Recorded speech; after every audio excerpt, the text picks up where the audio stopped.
السلام.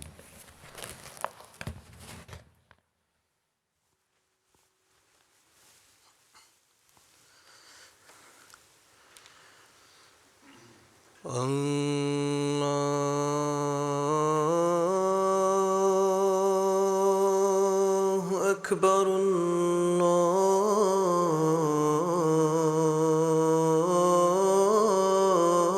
الله أكبر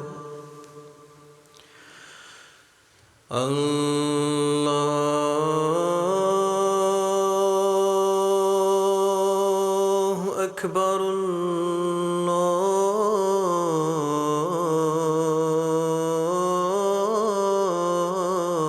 الله أكبر أشهد أن لا إله إلا الله أشهد أن لا إله إلا الله أشهد أن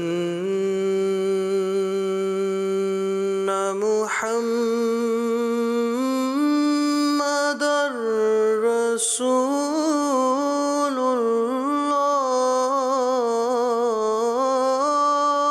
الله أشهد أن محمدًا رسول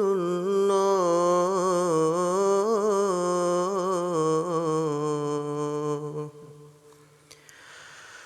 حي على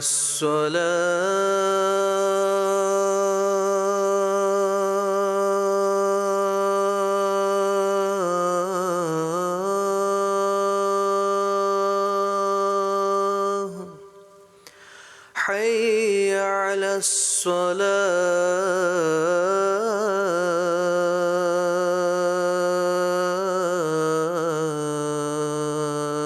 الصلاة حي على الفلاح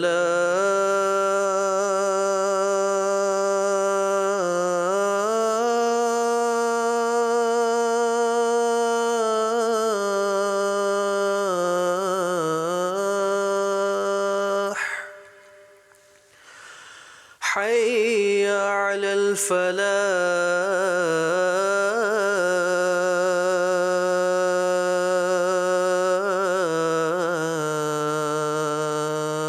الفلاح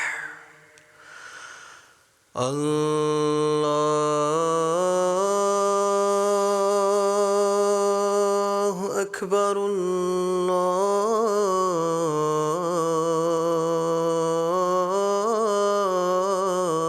الله أكبر لا إله إلا الله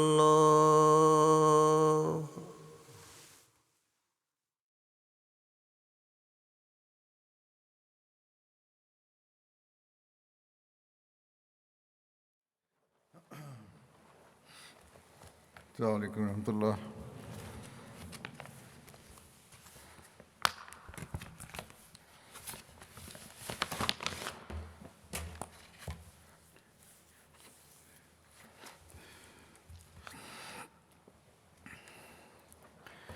أشهد أن لا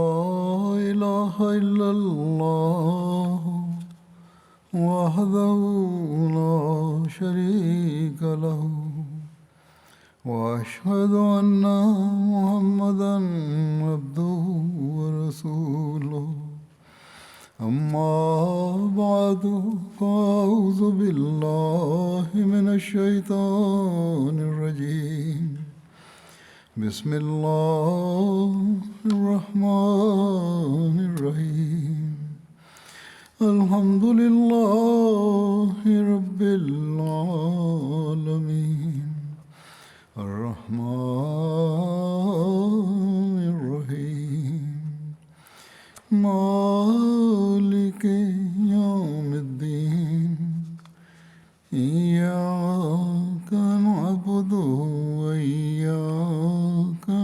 أجمعين اهدنا الصراط المستقيم صراط الذين أنعمت عليهم غير المغضوب عليهم ولا الضالين.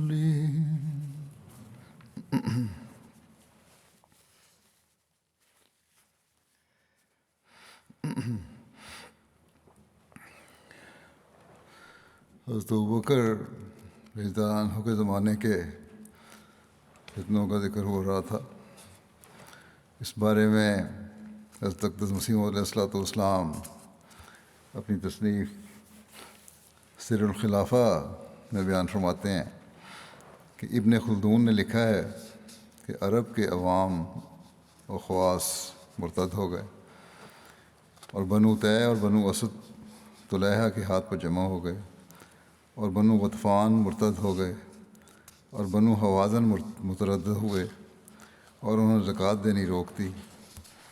نیز بنو سلیم کے سردار مرتد ہو گئے اور اسی طرح ہر جگہ پر باقی لوگوں کا بھی یہی حال تھا. ابن اسیر نے اپنی تاریخ میں لکھا ہے کہ عرب مرتد ہو گئے، ہر قبیلے میں سے عوام یا خواص کا نفاق ظاہر ہو گیا اور یہودیوں اور عیسائیوں نے اپنی گردنیں اٹھا اٹھا کر دیکھنا شروع کر دیا اور مسلمانوں کی اپنے نبی کی وفات کی وجہ سے نیز اپنی قلت اور دشمنوں کی کثرت کے باعث ایسی حالت ہو گئی تھی جیسی بارش والی رات میں بھیڑ بکریوں کی ہوتی ہے، یعنی خوف سے ایک جگہ اکٹھی ہو جاتی ہیں. اس پر لوگوں نے پناہ تلاش کرتی ہیں. اس پر لوگوں نے ابوبکر سے کہا کہ لوگ صرف اسامہ کے لشکر کو ہی مسلمانوں کا لشکر سمجھتے ہیں، اور جیسا کہ آپ دیکھ رہے ہیں عربوں نے آپ سے بغاوت کر دی. بس مناسب یہ نہیں کہ آپ مسلمانوں کی اس جماعت کو اپنے سے الگ کر لیں. اس پر حضرت ابوبکر نے فرمایا، اس ذات کی قسم جس سے قبضہ قدرت میں میری جان ہے، اگر مجھے اس بات کا یقین بھی ہو جائے کہ درندے مجھے اچک لیں گے، تب بھی میں رسول اللہ صلی اللہ علیہ وسلم کے حکم کے مطابق اسامہ کے لشکر کو ضرور بھیجوں گا. جو فیصلہ رسول اللہ صلی اللہ علیہ وسلم نے فرمایا ہے میں اسے منسوخ نہیں کر سکتا. عبداللہ بن مسعود کہتے ہیں، حضرت مسیح علیہ السلام فرماتے ہیں عبداللہ بن مسعود کا حوالہ دے کے کہ عبداللہ بن مسعود کہتے ہیں کہ رسول اللہ صلی اللہ علیہ وسلم کی وفات کے بعد ہم ایک ایسے مقام پر کھڑے ہو گئے تھے کہ اگر اللہ ہم پر ابوبکر کے ذریعے احسان نہ فرماتا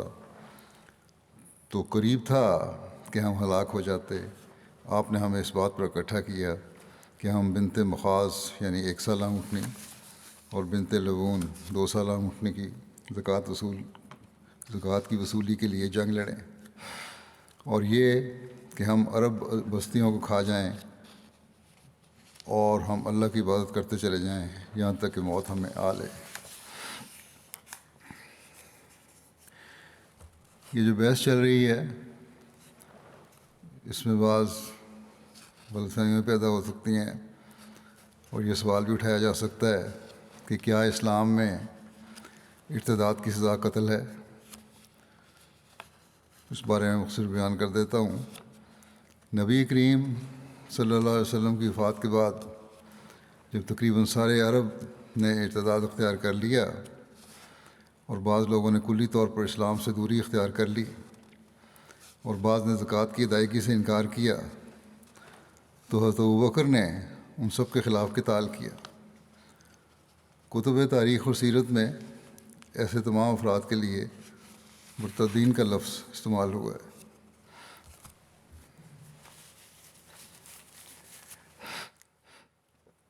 جس کی وجہ سے بعد میں آنے والے سیرت نگار اور علماء کو غلطی لگی یا وہ غلط تعلیم پھیلانے کا باعث بنے کہ گویا مرتد کی سزا قتل ہے، اور اسی لیے حضرت ابوبکر نے تمام مرتدین کے خلاف اعلان جہاد کیا اور ایسے سب لوگوں کو قتل کروا دیا سوائے اس کے کہ وہ دوبارہ اسلام قبول کر لیں. اور یوں ان مورخین اور سیرت نگاروں نے حضرت ابوبکر کو عقیدہ ختم نبوت کا محافظ اور اس کے ہیرو کے طور پر پیش کیا، حالانکہ حقیقت یہ ہے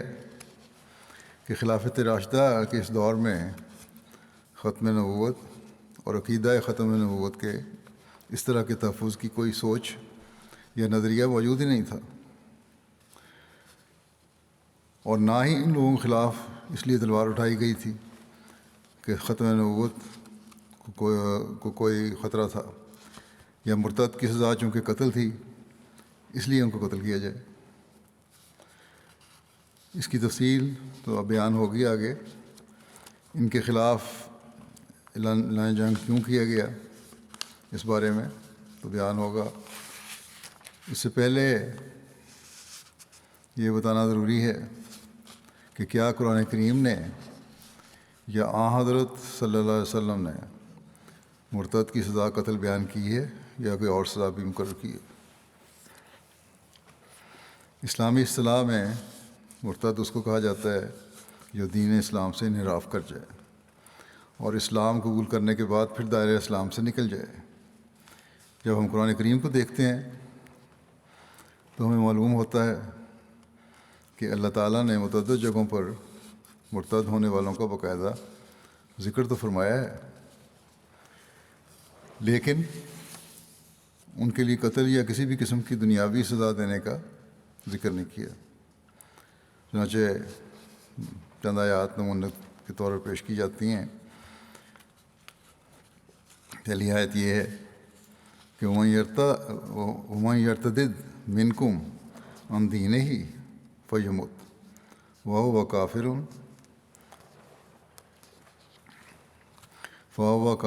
فَأُولَٰئِكَ حَبِطَتْ أَعْمَالُهُمْ فِي الدُّنْيَا وَالْآخِرَةِ وَأُولَٰئِكَ أَصْحَابُ النَّارِ ہم فیہا خالدون۔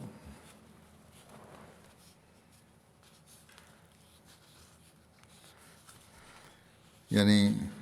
اور تم میں سے جو بھی اپنے دین سے برگشتہ ہو جائے پھر اس حال میں مرے کہ وہ کافر ہو تو یہی وہ لوگ ہیں جن کے اعمال دنیا میں بھی ضائع ہو گئے اور آخرت میں بھی، اور یہی وہ لوگ ہیں جو آگ والے ہیں، اس میں وہ بہت لمبا عرصہ رہنے والے ہیں۔ اس آیت میں بیان ہوا ہے کہ تم میں سے جو کوئی مرتد ہو جائے اور آخرکار اسی کفر کی حالت میں مر جائے، اس سے خوب واضح ہو رہا ہے کہ مرتد کی سزا قتل نہ تھی،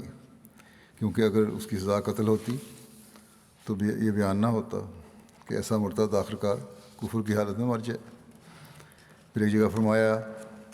یا ایھا الذین آمنوا من یرتد منکم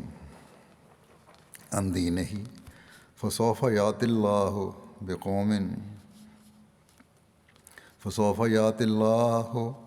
بقوم یحبہم ویحبونہ اذلۃ علی المؤمنین اعزۃ علی الکافرین یجاہدون فی سبیل اللہ ولا یخافون لومۃ لائم ذالک فضل اللہ یؤتیہ من یشاء واللہ واسع علیم۔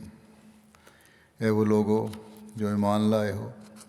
تم میں سے جو اپنے دین سے مرتد ہو جائے تو ضرور اللہ اس کے بدلے ایک ایسی قوم لے آئے گا جس سے وہ محبت کرتا ہو اور وہ اس سے محبت کرتے ہوں۔ مومنوں پر وہ بہت مہربان ہوں گے اور کافروں پر بہت سخت۔ وہ اللہ کی راہ میں جہاد کریں گے اور کسی ملامت کرنے والے کی ملامت کا کوئی خوف نہ رکھتے ہوں گے۔ یہ اللہ کا فضل ہے، وہ اس کو جسے چاہتا ہے دیتا ہے، اور اللہ بہت وسعت عطا کرنے والا اور دائمی علم رکھنے والا ہے۔ اس جگہ بھی مرتد ہونے والوں کا ذکر فرماتے ہوئے مومنوں کو یہ خوشخبری تو دی گئی کہ ایسے لوگوں کے بدلے میں اللہ تعالیٰ قوموں کی قومیں عطا فرمائے گا، لیکن کہیں یہ ذکر نہیں فرمایا کہ مرتد ہونے والوں کو قتل کر دو یا فلاں فلاں سزا دو۔ پھر ایک اور آیت جو کہ ہر قسم کے شکوک و شبہات اور سوالات کو ختم کر دینے والی ہے، وہ سورۃ النساء کی یہ آیت ہے۔ فرمایا ان الذین آمنوا ثم کفروا ثم آمنوا ثم کفروا ثم ازدادوا کفرا ثم ازدادوا کفرا لم یکن اللہ لیغفر لهم ولا لیہدیہم سبیلا۔ یقیناً وہ لوگ جو ایمان لائے پھر انکار کر دیا، پھر ایمان لائے پھر انکار کر دیا،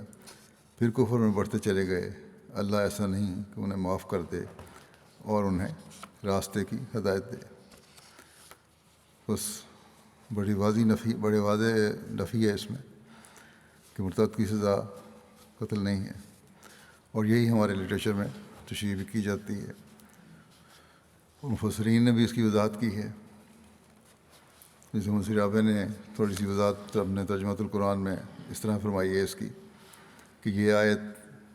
اس عقیدے کی نفی کرتی ہے کہ مرتد کی سزا قتل ہے۔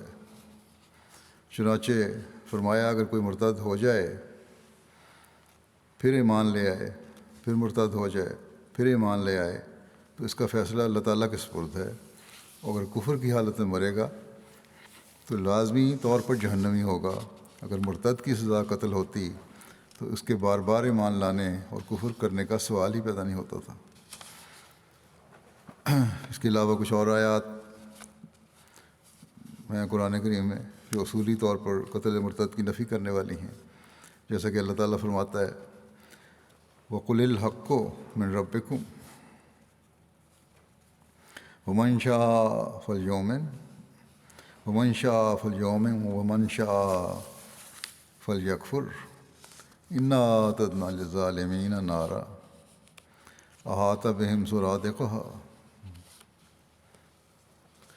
وَإِن يَسْتَغِيثُوا يُغَاثُوا بِمَاءٍ كَالْمُهْلِ يَشْفِي الْوُجُوهَ بئس الشراب وساءت مرتفقا۔ اور کہہ دے کہ حق وہی ہے جو تمہارے رب کی طرف سے ہو، بس جو چاہے وہ ایمان لے آئے اور جو چاہے سو انکار کر دے۔ یقیناً ہم نے ظالموں کے لیے ایسی آگ تیار کر رکھی ہے جس کی دیواریں انہیں گھیرے میں لے لیں گی، اور اگر وہ پانی مانگیں گے تو انہیں ایسا پانی دیا جائے گا جو پگھلے ہوئے تانبے کی طرح ہوگا، جو ان کے چہروں کو جھلس دے گا۔ بہت ہی برا مشروب ہے اور بہت ہی بری آرام گاہ ہے۔ دین نے کسی بھی قسم کی کہ جبر کی نفی کرتے ہوئے فرمایا لا اکراہ فی الدین قد تبین الرشد من الغی ومن یکفر بالطاغوت ویؤمن باللہ فقد استمسک بالعروۃ الوثقی لا انفصام لہا واللہ سمیع علیم۔ دین میں کوئی جبر نہیں، یقیناً ہدایت گمراہی سے کھل کر نمایاں ہو چکی، بس جو کوئی شیطان کا انکار کرے اور اللہ پر ایمان لائے تو یقیناً اس نے ایک ایسے مضبوط کڑے کو پکڑ لیا جس کا ٹوٹنا ممکن نہیں، اور اللہ بہت سننے والا اور دائمی علم رکھنے والا ہے۔ قرآن کریم کی کچھ آیات بطور نمونہ پیش کی گئی ہیں جن میں دین کے نام پر کسی بھی قسم کی سختی، جبر اور سزا کی نفی کی گئی ہے، اور مرتد ہونے والوں کا ذکر کر کے کسی بھی قسم کی سزا کا ذکر نہ کرنا ہماری رہنمائی کرتا ہے کہ مرتد ہونے والے کے لیے شریعت اسلامی کوئی جسمانی اور دنیاوی سزا مقرر نہیں کرتی۔ اسی قرآنی تعلیم اور نظریے کی تائید مزید اس سے بھی ہوتی ہے کہ قرآن کریم میں جگہ جگہ منافقین کا ذکر موجود ہے،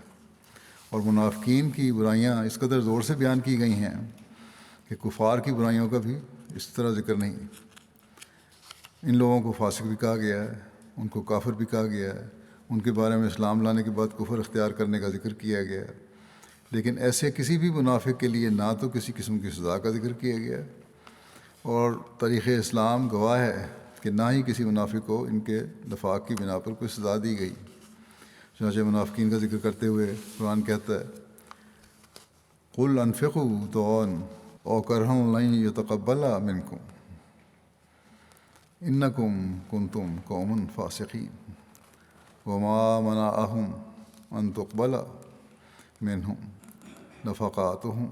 إِلَّا أَنَّهُمْ كَفَرُوا بِاللَّهِ وَبِرَسُولِهِ وَلَا يَأْتُونَ الصَّلَاةَ إِلَّا وَهُمْ كُسَالَىٰ وَلَا يُنْفِقُونَ إِلَّا وَهُمْ كَارِهُونَ۔ تو کہہ دے کہ خواہ تم خوشی سے خرچ کرو خواہ کراہت کے ساتھ، ہرگز تم سے قبول نہیں کیا جائے گا،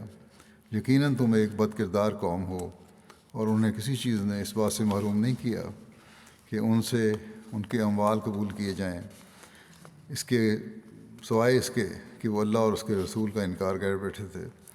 نیز یہ کہ وہ نماز کے قریب نہیں آتے تھے مگر سخت سستی کی حالت میں، اور خرچ کرنے بھی نہیں کرتے تھے مگر ایسی حالت میں جو سخت کراہت محسوس کرتے تھے۔ اس آیت کریم میں منافقین کو فاسق قرار دیا اور اللہ اور اس کے رسول کا کفر کرنے والا قرار دیا۔ پھر ان کے کفر کی شدت کا ذکر مزید اس آیت میں بیان کیا کہ یالفون باللہ ما قالوا وَلَقَدْ قَالُوا كَلِمَةَ الْكُفْرِ وَكَفَرُوا بَعْدَ إِسْلَامِهِمْ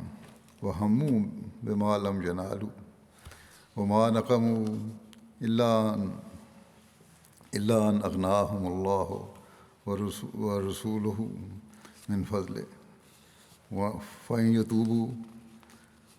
فَإِنْ يَتُوبُوا يَكُنْ خَيْرًا لَهُمْ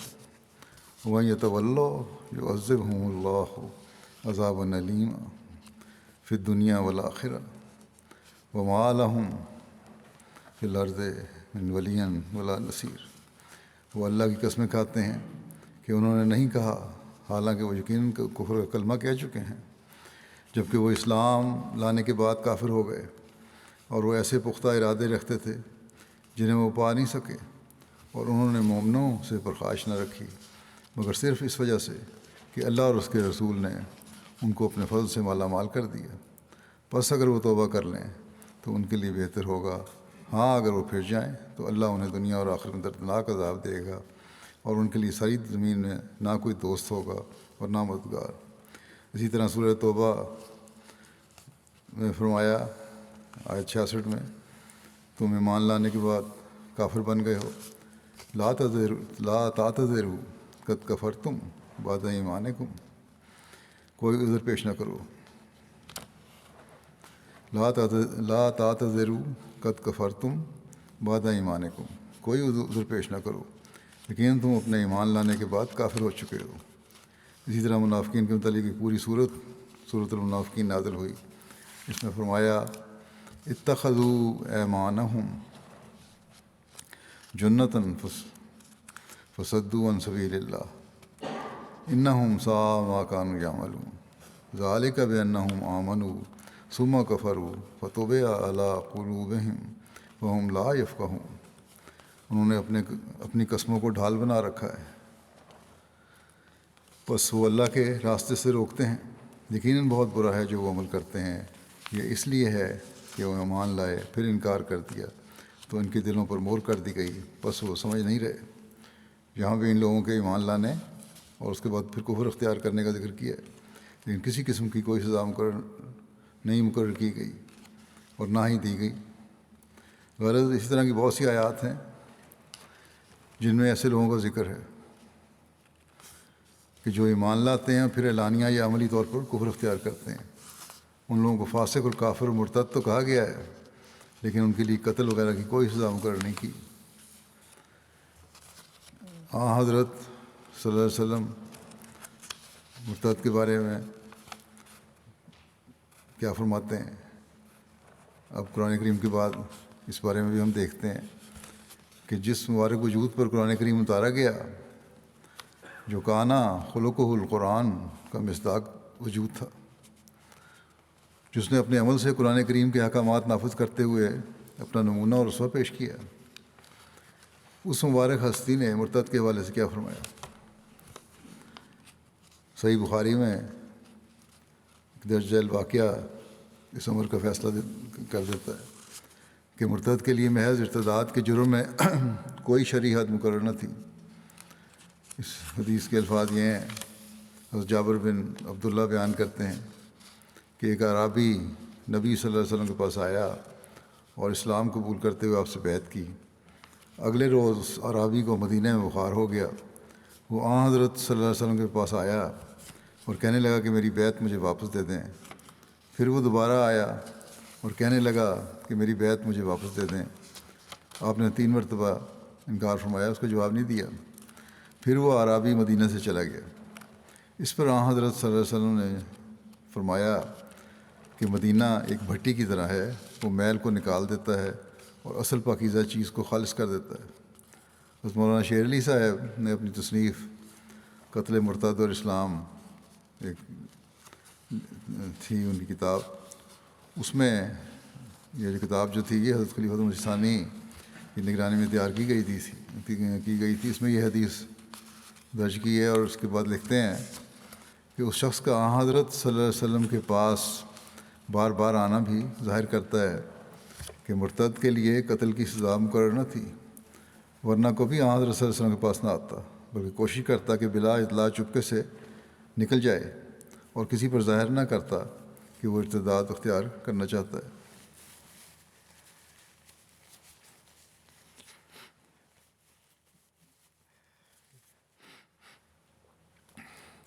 ہمیں بتایا جاتا ہے، پھر لکھتے ہیں کہ ہمیں بتایا جاتا ہے کہ مرتد کی سزا قتل ارتداد کو روکنے کے لیے شریعت اسلام میں مقرر کی گئی ہے، اور اس کی غرض و غایت یہ ہے کہ لوگوں کو اسلام پر رہنے کے لیے مجبور کیا جائے۔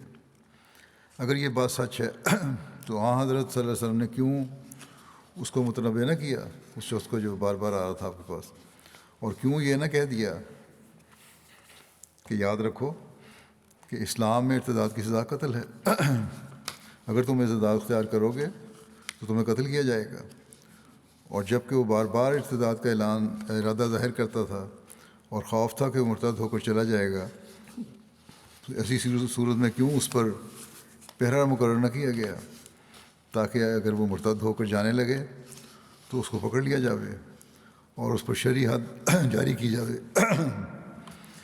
کیوں صحابہ نے اس کو یہ نہ کہا کہ میاں اگر جان کی خیر چاہتے ہو تو ارتداد کا نام نہ لو، کیونکہ اس شہر میں تو یہ قاعدہ جاری ہے کہ جو شخص اسلام لا کر پھر ارتداد اختیار کرتا ہے اس کو فوراً قتل کر دیا جاتا ہے۔ بس اس عرابی کا بار بار ارتداد کا اظہار کرنا اور اس کا آن حضرت صلی اللہ علیہ وسلم کے پاس بار بار جانا اور آن حضرت صلی اللہ علیہ وسلم کا اس کو ارتداد کے نتیجے سے متنبہ نہ کرنا اور نہ صحابہ کو اس کو قتل کا حکم سنانا اور آخر کار اس کا بغیر کسی قسم کے تعرض کے مدینے سے نکل جانا، یہ سب امور صاف طور پر اس امر کے شاہد بین ہے کہ اسلام میں مرتد کے لیے کوئی شرعی حد مقرر نہ تھی۔ پھر آن حضرت صلی اللہ علیہ وسلم کا اس کے نکل جانے پر ایک طرح کی خوشی کا اظہار کرنا اور فرمانا کہ مدینہ ایک بھٹی کی طرح ہے جو میل کچیل کو پاکیزہ جوہر سے جدا کر دیتا ہے، صاف ظاہر کرتا ہے کہ آپ اس رسول کے مخالف تھے کہ کسی کو جبر سے اسلام پر رکھا جاوے اور لوگوں کو جبری ذرائع اختیار کر کے ارتداد سے روکا جائے، بلکہ اگر ناپاک انسان مسلمانوں کی جماعت سے الگ ہو جاتا تو آپ اس پر ناخوش نہیں ہوتے تھے، اور آپ یہ کوشش نہیں فرماتے تھے کہ اس کو اس کی مرضی کے خلاف جبراً اسلام میں رکھا جائے، بلکہ ایسے شخص کا چلا جانا آپ کے نزدیک گویا خس کم جہاں پاک کے مصداق تھا۔ اگر آپ کو یہ اصول ہوتا کہ جو شخص ایک دفعہ اسلام میں داخل ہو جائے اس کو ہر ممکن ذریعے سے اسلام میں رہنے کے لیے مجبور کیا جائے، اور اگر وہ کسی طرح بھی نہ مانے تو اس کو قتل کیا جائے، تو اس کی مثال دوسروں کے لیے عبرت ہو، تو چاہیے تھا کہ آپ اس عرابی کے جانے پر خفا ہوتے اور صحابہ کو ڈانٹتے کہ تم نے اس کو کیوں جانے دیا، کیوں اس کو پکڑ کر قتل کی دھمکی نہ دی، اور چاہیے تھا کہ آپ صلی اللہ علیہ وسلم صحابہ کو حکم دیتے کہ دوڑو اور جہاں ہو اس خبیث کو پکڑ لاؤ تا اس کو قتل کی سزا دی جائے، مگر آپ نے ایسا نہ کیا، بلکہ دوسرے الفاظ میں یہ فرمایا کہ اچھا ہوا وہ چلا گیا، وہ اس قابل نہ تھا کہ مسلمانوں میں رہے، خدا تعالیٰ نے خود اس کو اپنے ہاتھ سے ہم سے جدا کر دیا۔ غرض اس عرابی کی مثال ایک قطعی اور یقینی ثبوت اس امر کا ہے کہ مرتد کے لیے کوئی شرعی سزا مقرر نہ تھی، اور مسلمانوں میں قطعاً یہ طریق جاری نہ تھا کہ وہ ہر ایک مرتد کو محض اس کے ارتداد کی وجہ سے قتل کر دیتے۔ دوسرا ثبوت اس امر کا کہ مرتد کے لیے کوئی شرعی حد مقرر نہ تھی وہ شرائط ہیں جن کے ساتھ آن حضرت صلی اللہ علیہ وسلم نے مقام حدیبیہ میں مشرکین مکہ کے ساتھ صلح کی۔ صلح حدیبیہ کی حدیث میں لکھا ہے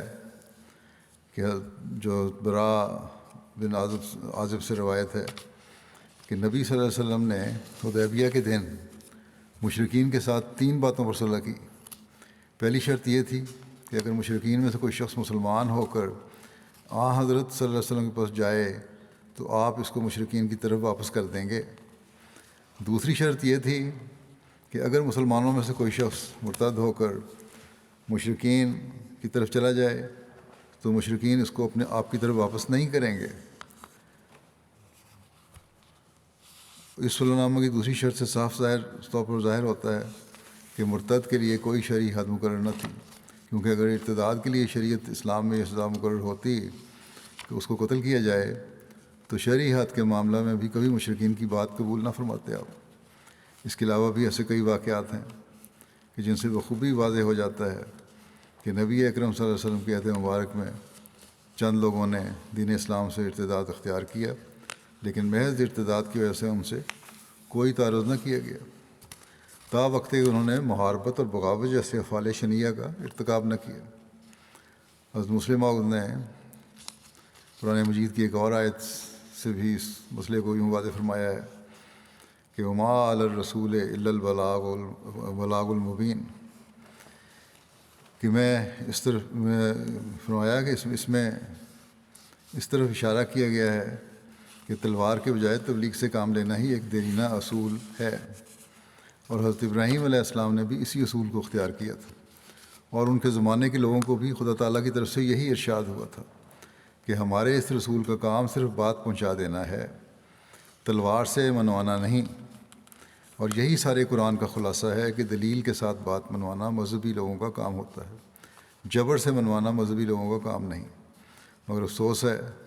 کہ اب تک دنیا اس مسئلے کو نہیں سمجھی، بلکہ خود مسلمانوں میں بھی قتل مرتد کو جائز سمجھا جاتا ہے۔ مسلم فرماتے ہیں کہ حالانکہ کسی کا عقیدہ جھوٹ ہو یا سچ عقیدہ رکھنے والا ہو، اسے بہرحال ویسا ہی سچا سمجھا جاتا ہے جیسے ایک مسلمان اپنے مذہب کو سچا سمجھتا ہے۔ عیسائیت جھوٹی صحیح، مگر سوال تو یہ ہے کہ دنیا کا اکثر عیسائیت کو کیا سمجھتا ہے؟ وہ یقیناً اسے سچا سمجھتا ہے۔ ہندو مذہب جھوٹا ہے، لیکن سوال تو یہ ہے کہ دنیا کا اکثر ہندو اپنے مذہب کو کیا سمجھتا ہے؟ وہ یقیناً اسے سچا سمجھتا ہے۔ یہودی مذہب یقیناً اس وقت سچا نہیں، لیکن سوال تو یہ ہے کہ یہودیوں کا اکثر حصہ یہودیت کو کیا سمجھتا ہے؟ وہ یقیناً اسے سچا سمجھتا ہے۔ بس اگر اس بات پر کسی کو قتل کرنا جائز ہے کہ میں سمجھتا ہوں کہ میرا مذہب سچا ہے، دوسرے کا نہیں، صرف یہی بات اگر ہے تو پھر ایک عیسائی کو یہ کیوں حق حاصل نہیں کہ وہ جس مسلمان کو چاہے قتل کر دے؟ ایک ہندو کو کیوں حق حاصل نہیں کہ وہ جبراً دوسرے کو ہندو بنا لے یا انہیں مار ڈالے؟ چین میں کنفیوشس مذہب کے پیروؤں کو یہ کیوں حق نہیں کہ وہ زبردستی لوگوں کو اپنے مذہب میں شامل کر لیں؟ فلپائن میں جہاں اب بھی 15-20 ہزار مسلمان ہیں، اس زمانے میں جو آپ نے بیان فرمایا تھے اب تو زیادہ ہیں، عیسائیوں کو کیوں حق حاصل نہیں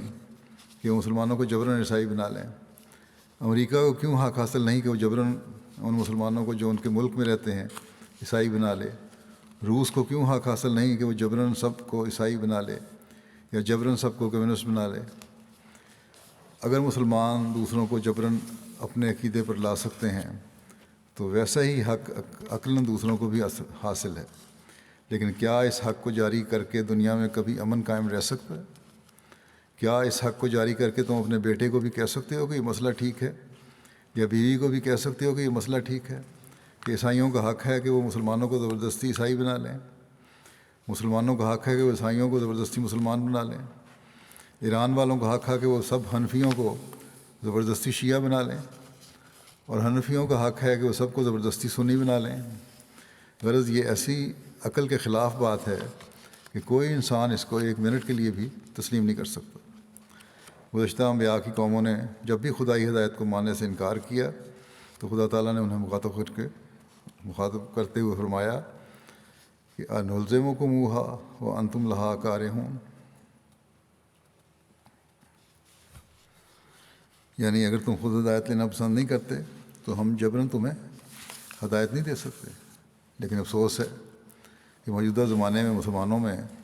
اس اصل کا انکار کرنے والے لوگ بھی موجود ہیں، اور اس وقت ہم دیکھتے ہیں کہ اکثریت مسلمانوں کی یہی کہتی ہے اگر دنیا اس مسئلے کو سمجھ جائے تو یقیناً ظلم اور تعدی مذہبی اور سیاسی امور میں بند ہو جائے، نہ لوگ اپنے عقیدے لوگوں کو جبراً ٹھونسیں، اور نہ اپنے سیاسی نظام دوسرے ملکوں میں جبراً جاری کرنے کی کوشش کریں۔ حضرت اقدس مسیح موعود علیہ الصلوۃ والسلام فرماتے ہیں کہ میں نہیں جانتا کہ ہمارے مخالفوں نے کہاں سے اور کس سے سن لیا ہے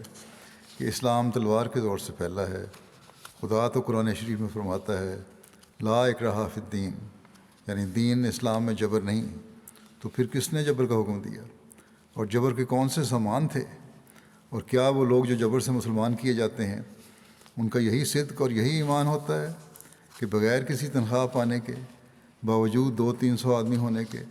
ہزاروں آدمیوں کا مقابلہ کریں، اور جب 1000 تک پہنچ جائیں تو کئی لاکھ دشمنوں کو شکست دے دیں، اور دین کو دشمن کے حملہ سے بچانے کے لیے بھیڑوں بکریوں کی طرح سر کٹا دیں، اور اسلام کی سچائی پر اپنے خون سے مہریں کر دیں، اور خدا کی توحید کے پھیلانے کے لیے ایسے عاشق ہوں کہ درویشانہ طور پر سختی اٹھا کر افریقہ کے ریگستانوں تک پہنچیں اور اس ملک میں اسلام کو پھیلا دیں، اور پھر ہر یک قسم کی صحبت اٹھا کر چین تک پہنچیں، نہ جنگ کے طور پر بلکہ محض درویشانہ طور پر، اور اس ملک میں پہنچ کر دعوت اسلام کریں جس کا نتیجہ یہ ہو کہ ان کے بابرکت واس سے کئی کروڑ مسلمان اس زمین میں پیدا ہو جائیں، اور پھر ٹاٹ پوش درویشوں کے رنگ میں ہندوستان میں آئیں اور بہت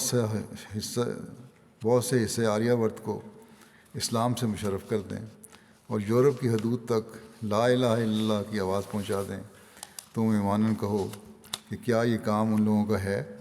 جو جبراً مسلمان کیے جاتے ہیں، جن کا دل کافر اور زبان مومن ہوتی ہے؟ نہیں، بلکہ یہ ان لوگوں کے کام ہیں جن کے دل نور ایمان سے بھر جاتے ہیں اور جن کے دل میں خدا ہی خدا ہوتا ہے۔ ان آیات قرآنیہ اور ارشادات کی روشنی میں یہ تو ثابت ہو گیا کہ مرتد کی سزا قتل نہیں ہے۔ اب سوال یہ پیدا ہوتا ہے کہ اگر مرتد کی سزا قتل نہیں تو حضرت ابوبکر نے مرتدین کو کیوں قتل کیا اور قتل کرنے کا حکم دیا؟ حقیقت یہ ہے کہ تاریخ کا مطالعہ کرنے سے بڑی آسانی سے معلوم ہو سکتا ہے کہ حضرت ابوبکر کے عہد میں مرتد ہونے والے صرف مرتد ہی نہیں تھے، بلکہ وہ باغی تھے اور خونخوار ارادوں کے حامل باغی تھے، جنہوں نے نہ صرف یہ کہ ریاست مدینہ پر حملہ کر کے مسلمانوں کو قتل کرنے کے بھیانک منصوبے بنائے، بلکہ مختلف علاقوں میں مسلمانوں کو پکڑ کر بڑی بے رحمی سے قتل کیا۔ ان کے اعضاء کاٹ کر ان کو مارا گیا، انہیں زندہ آگ میں جلایا گیا۔ یہ مرتدین ظلم و ستم اور قتل و غارت اور بغاوت اور لوٹ مار جیسے بھیانک جرائم کا ارتکاب کرنے والے لوگ تھے، جس کی وجہ سے دفاعی اور انتقامی کارروائی کے طور پر ان محارب لوگوں سے جنگ کی گئی، اور جزاء سیئۃ سیئۃ مثلھا،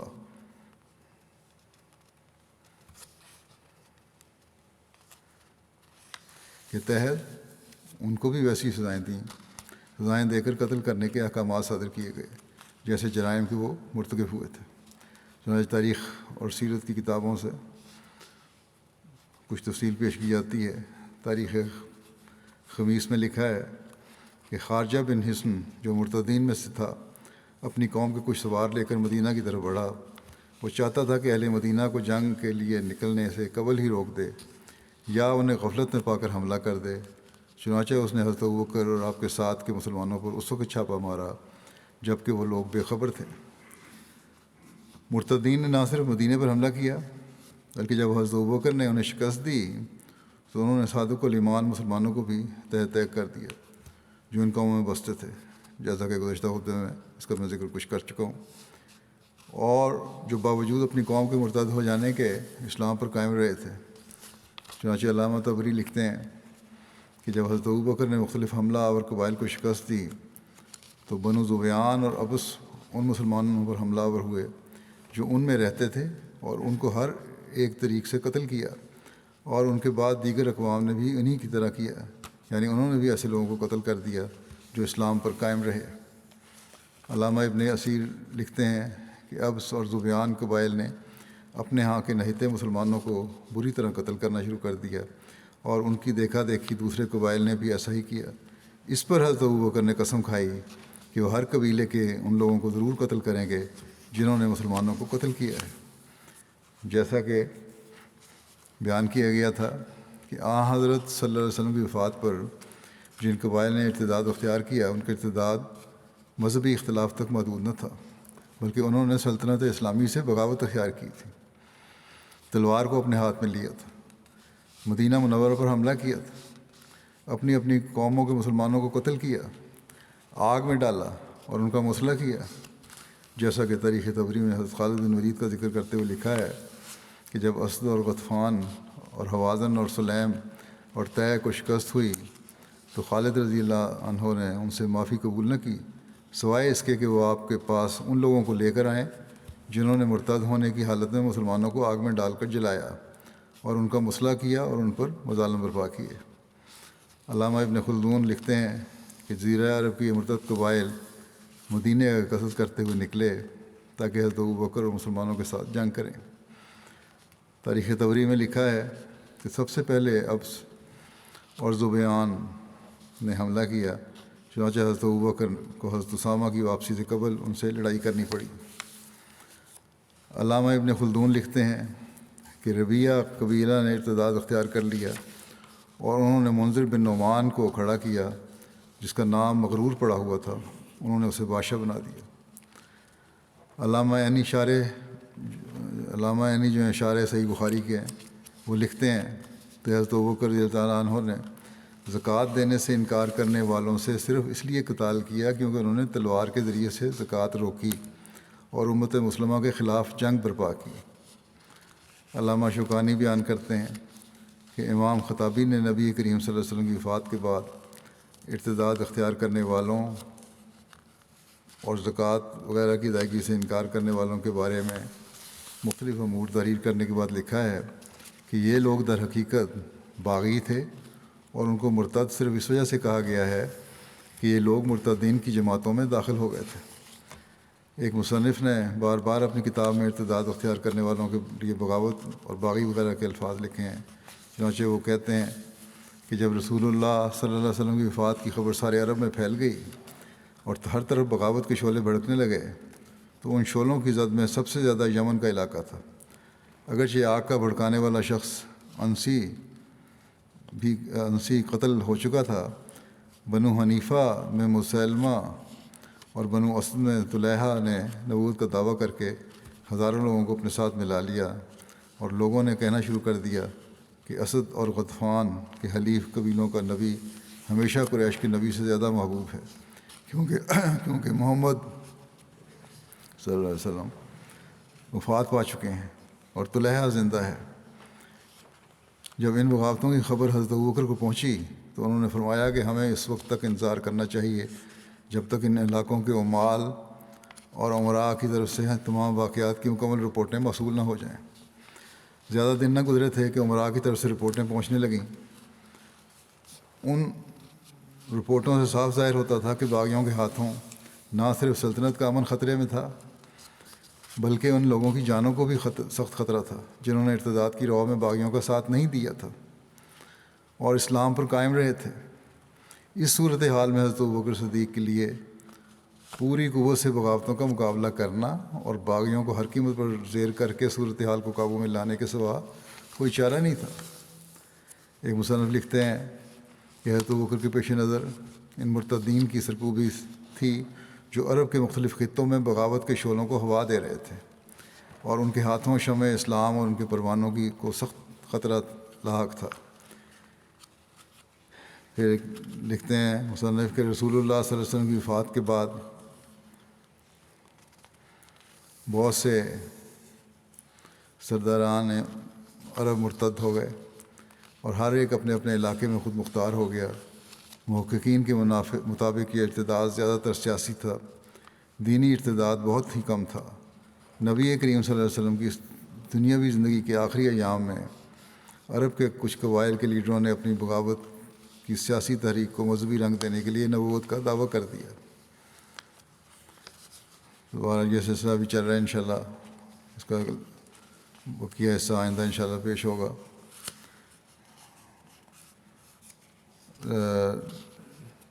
ان تاریخی حوالوں کا خلاصہ یہی ہے کہ مرتد ہونے والے قبائل نے اموال زکوٰۃ روک لیے تھے یعنی حکومت کا ٹیکس جبراً روک لیا تھا، بعض جگہ سے اموال زکوٰۃ کو لوٹ لیا تھا، اموال زکوٰۃ کو لوٹ لیا، فوجیں تیار کیں، دارالخلافہ مدینہ پر حملہ کیے، جن مسلمانوں نے ارتداد سے انکار کیا ان کو قتل کر دیا، بعض کو زندہ آگ میں جلا دیا۔ لہٰذا ایسے مرتدین نے حکومت کے خلاف مسلح بغاوت، حکومت کے اموال کو لوٹنے اور مسلمانوں کو قتل کرنے اور انہیں زندہ جلا دینے کی بنا پر قتل کی سزا کے مستحق ہو چکے تھے، جیسا کہ قرآن پاک فرماتا ہے جزاء سیئۃ سیئۃ مثلھا، کہ مجرم جیسا کہ جرم کرے اس کو ویسی سزا دو۔ ایک اور جگہ فرمایا انما جزاء الذین یحاربون اللہ ورسولہ ویسعون فی الارض فسادا ان یقتلوا ویصلبوا وتقطع ایدیہم وارجلہم من خلاف وینفوا من الارض، کہ جو لوگ اللہ اور رسول سے جنگ کریں، یہ یعنی جس سے مراد یہ ہے کہ جو لوگ رسول اور خلیفۃ رسول یا اسلامی حکومت کے ساتھ جنگ کریں، کیونکہ اللہ کے ساتھ لڑائی نہیں ہو سکتی، اللہ کو نہ تھپڑ مارا جا سکتا، نہ پتھر، نہ تیر، نہ تلوار، اس لیے ان سے جنگ کرنے سے مراد ہے۔ وَيَسْعُونَ فِي الْأَرْضِ فَسَادًا میں اس بات کا ذکر کیا گیا ہے کہ اللہ اور رسول سے جنگ سے کیا مراد ہے۔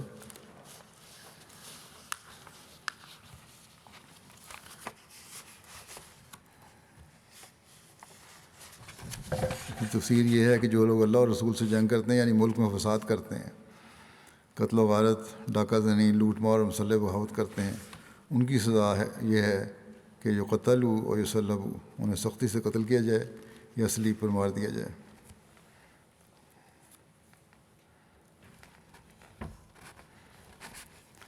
بہرحال جیسے کہ میں نے کہا تھوڑا سا میں نے آگے بیان کر دیا تھا، باقی انشاءاللہ آئندہ بیان ہوگا۔ اس وقت میں بعض مرحومین کا بھی ذکر کرنا چاہتا ہوں، ان کے جنازے پڑھاؤں گا جب نماز کے بعد۔ پہلا ذکر ہے مکرم محمد بشیر شاد صاحب کا، جو ریٹائرڈ مربی سلسلہ تھے، امریکہ میں تھے آج کل، یہ 91 سال کی عمر میں ان کی وفات ہوئی ہے، انا للہ و انا الیہ راجعون۔ ان کے والد کو 1926 میں بیعت کی توفیق ملی تھی۔ 1945 میں انہوں نے میٹرک پاس کرنے کے بعد مدرسہ احمدیہ میں داخل لیا۔ 1952 میں فاضل عربی کا امتحان اچھی پوزیشن میں پاس کیا۔ 1954 میں جامعۃ المبشرین ربا سے شاہد کی ڈگری حاصل کی، پھر 1 سال طب کی تعلیم حاصل کی۔ 56 سے 57 تک ان کو وکالت تبشیر ربا میں خدمت کی توفیق ملی۔ 1958 میں یہ سیرالیون چلے گئے، وہاں مبلغ کے دور پہ بھیجے گئے، وہاں ان کو مختلف جگہوں پہ خدمت کی توفیق ملی۔ وہاں پریس بھی اس دوران انہوں نے جاری کیا سیرالیون میں۔ پھر اس کی تقرری وہاں سے نائجیریا ہو گئی، وہاں بھی انہوں نے اچھا کام کیا۔ پھر 1964 میں ان کو یہ واپس بلا لیے گئے تھے 3 سال کے بعد نائجیریا سے، پھر 64 میں دوبارہ ان کو نائجیریا بھیجا گیا۔ 67 میں مرحوم بین کے تبلیغی دورے پر گئے، وہاں انہوں نے بڑا مقامی افراد کی جیسے کو تبلیغ کر کے ان کی بیعتیں حاصل کرنے کی اللہ تعالیٰ نے ان کو توفیق دی۔ 1970 میں خلیفہ مسیح ثالث رحمہ اللہ کے دورہ افریقہ کے دوران جب وہ کانو تشریف لائے خلیفہ مسیح ثالث، تو انہوں نے 100 نئے احمدیوں کا تحفہ پیش کیا حضور کی خدمت میں۔ اس پر حضور رحمہ اللہ نے خوشنودی کا اظہار فرمایا، دعا کرائی اور پھر اپنی دستار مبارک بھی بشیر شاہ صاحب کو عطا فرمائی۔ ان کو 1970 میں واپسی جب ان کی ہوئی تو عمرہ کی سعادت بھی ملی۔ 1983 میں مرحوم کا تقرر بطور سیکرٹری مجلس کار پرداز بشتی مقرر ربا ہوا۔ اور 1984 میں جماعت کے خلاف جو آرڈیننس ہوا تھا، اس کے بعد جب حضرت مسیح رابع کو ہجرت کرنی پڑی تو ہجرت سے قبل جو خطبہ تھا اس دن خلیفہ مسیح رابع کی موجودگی میں جو خطبہ تھا وہ ان کو دینے کی توفیق ملی، اس لحاظ سے ان کا اس تاریخ میں بھی ذکر ہے۔ اس لحاظ سے 1988 میں مرحوم ذاتی حالات کی وجہ سے مرحوم نے خلیفہ مسیح رابع سے ریٹائرمنٹ کی درخواست کی، جو قبول ہو گئی، پھر امریکہ چلے گئے۔ ان کے پسماندگان میں اہلیہ مکرمہ نسرین اختر شاد صاحبہ اور ایک بیٹا اور ایک بیٹی، 4 بیٹیاں ہیں۔ اللہ تعالیٰ ان سے مغفرت و رحم کا سلوک فرمائے اور ان کی اولاد کو بھی کامل وفا کے ساتھ جماعت اور خلافت سے وابستہ رکھے۔ اگلا ذکر ہے رانا محمد صدیق صاحب کا، جو رانا علم دین صاحب ملیاں والا ضلع سیالکوٹ کے بیٹے تھے۔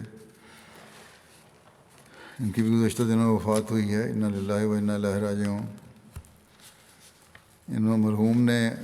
مرحوم کے والد نے 1938 میں قادیان جا کر بیعت کی تھی۔ مرحوم 100 مسئلات کے پابند تھے، تہجد گزار تھے، دعا گو تھے، بہت بہادر اور نڈر انسان تھے، خلافت سے بے انتہا محبت کرتے تھے، خلیفہ وقت کے حکم پر عمل کرنے والے، اپنے سارے بچوں کو ہمیشہ جماعت سے وابستہ رہنے اور خلافت سے محبت اور اطاعت کی تلقین کی۔ 1976 اور 84 میں ان پر بعض جماعت کی مخالفت کی وجہ سے سخت حالات بھی آئے، لیکن بڑی ثابت قدمی دکھائی انہوں نے۔ پسماندگان میں 6 بیٹے اور 1 بیٹی شامل ہیں۔ ان کے ایک بیٹے رانا محمد اکرم محمود صاحب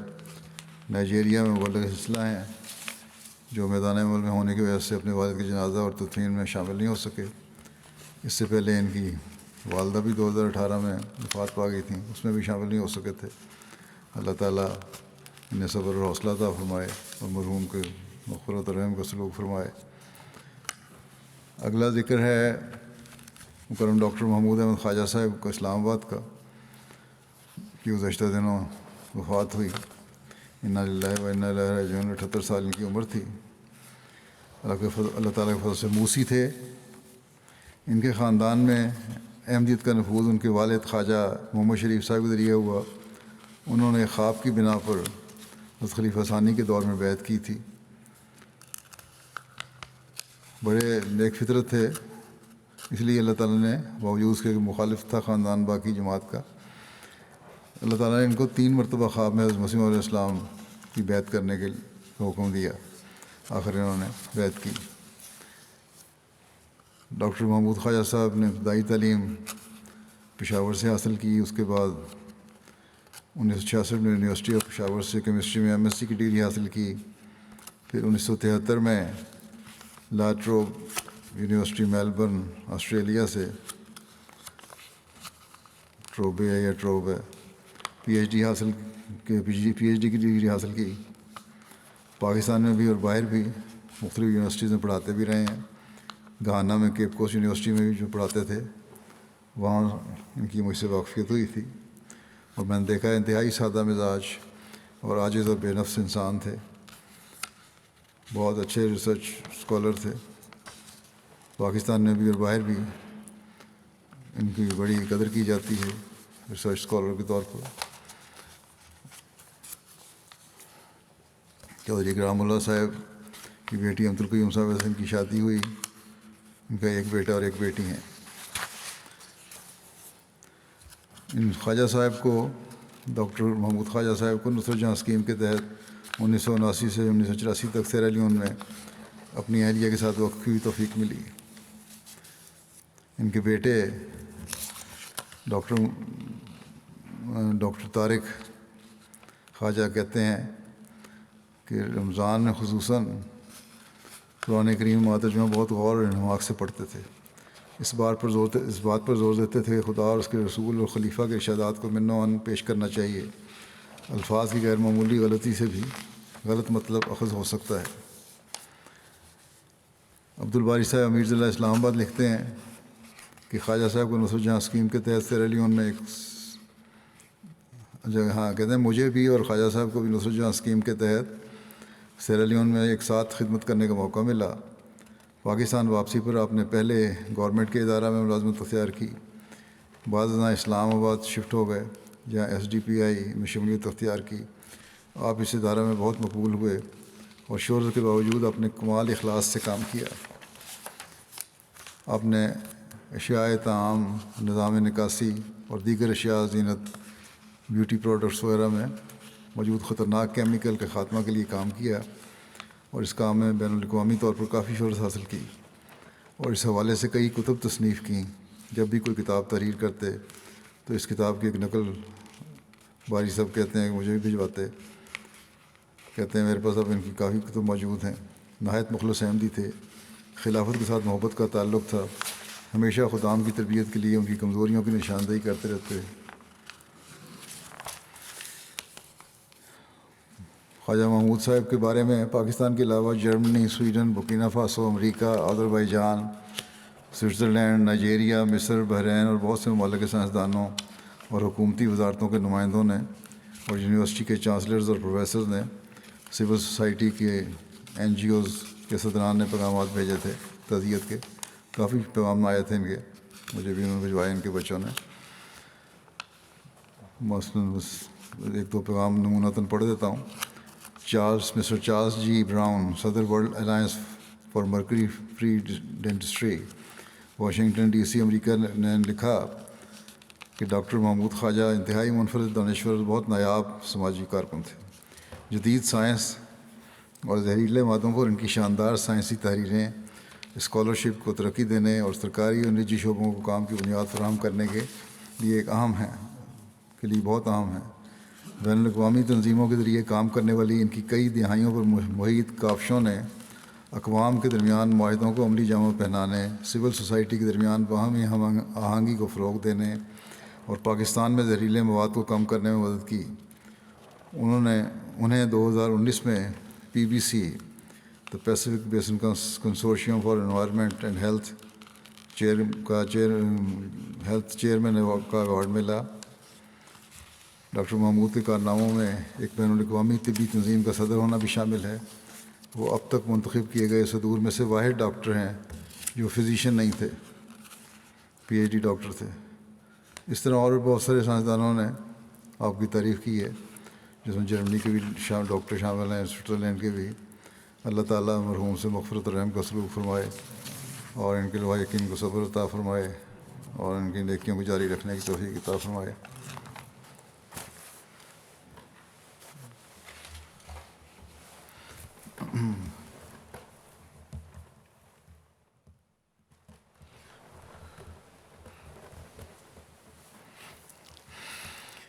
الحمد لله نحمده ونستعينه ونستغفره ونؤمن به ونتوكل عليه ونعوذ بالله من شرور أنفسنا ومن سيئات أعمالنا، من يهده الله فلا مضل له ومن يضلل فلا هادي له، ونشهد أن لا إله إلا الله ونشهد أن محمدا عبده ورسوله۔ عباد الله رحمكم الله، إن الله يأمر بالعدل والإحسان وإيتاء ذي القربى وينهى عن الفحشاء والمنكر والبغي يعظكم لعلكم تذكرون۔ اذكروا الله يذكركم وادعوه يستجب لكم ولذكر الله أكبر۔